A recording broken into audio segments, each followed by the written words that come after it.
Many balloons that people release into the air often end up in the Great Lakes, thousands of them in recent years, posing a threat to the environment. If this bill is signed into law and you're caught doing it, you'll have to pay up. Happy birthday! Fines start at $800 and rise to $5,000 if you're caught intentionally releasing balloons into the air. Those punishments would be reality in Michigan if a new bill introduced this week by 6 Senate Democrats becomes law. I get it that, from a entertainment perspective, it's nice to hold a balloon and have balloons, but you shouldn't release them.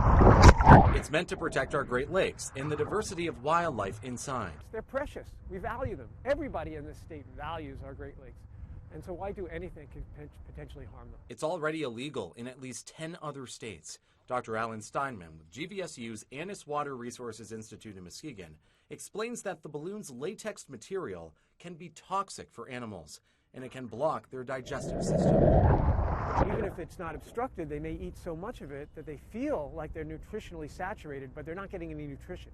So their guts are filled, but it's filled with plastic. On top of that, once the latex is in their bodies, it can help dangerous substances grow. Or it could be that the latex is a better substrate or better surface to adhere what we call biofilm, microbial communities that attach the slime, and then that slime ends up bioaccumulating more metals and toxic chemicals. The nonprofit Alliance for the Great Lakes found more than 18,000 balloons or balloon pieces on the shores between 2016 and 2018. They could go anywhere. Of course, there's a lot of surface area to the Great Lakes. So yeah, there's a strong potential for that to happen. Balloons are far from the only thing scientists are concerned about polluting the Great Lakes. Mainly plastic, huge tons piled up on the shores and deep in the lake. Dr. Steinman says there are more than 1 billion plastic fragments on Lake Michigan's surface.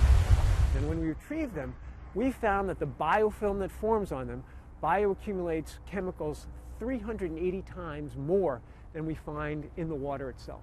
So clearly there's a major source of accumulation of these nasty chemicals in there. With that in mind, he recommends not using plastic bags and switching to something reusable instead. Yeah, they're not going to make a big deal on a one-on-one basis, but cumulatively, you can make a difference and you can feel good about, helping to protect the environment.